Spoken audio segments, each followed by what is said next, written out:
అయినా అన్నం పెడుతుంది కానీ మా అమ్మకి అసలు అన్నమే పెట్టట్లేదు సార్. సార్ అన్నయ్య ముందు ఏమన్నా అన్ని పెట్టినట్టుగా చాలా ఇదిగా ఉంటది సార్. అన్నయ్య ఆఫీస్కి వెళ్ళిపోగానే ఇంకా టార్చర్ చూపిస్తుంది సార్. నువ్వు చూసినావు అన్నం పెట్టట్లేదని, నువ్వు పెడుతున్నావా వచ్చి?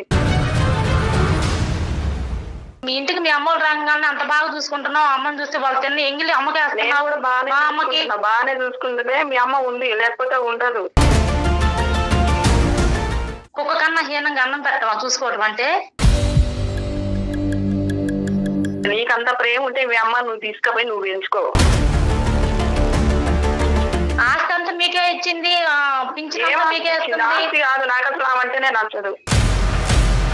ఒక మనిషిని ట్రీట్ చేసేటటువంటి విధానం ఇదేనా? దగ్గర అవసరం లేదండి, వాళ్ళ కూతురు దగ్గరికే వెళ్ళమనండి, వాళ్ళ కూతురే పెట్టు. మీ అమ్మగారి పెంపకం ఇదేనా?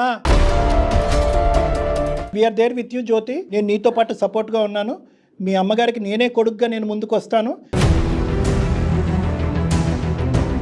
నేను ఎప్పుడు చూడలేదు డాక్టర్ గారు, మీరు చాలా ఎమోషన్ అవుతున్నారండి. చాలా అంటే చాలా. తల్లి ఆవిడ కూడా ఒక తల్లి కన్నటువంటి ఒక బిడ్డే కదా. నీ సమస్య ఏంటి? ఆ పెద్ద ఆవిడ దగ్గర నుంచి అంతే. ఆవిడ ప్రవర్తన నచ్చకపోవటం ఏంటండి? ఏం మాట్లాడుతున్నారమ్మా మీరు? ఈ ఎపిసోడ్ తో మానవత్వం చచ్చిపోయింది.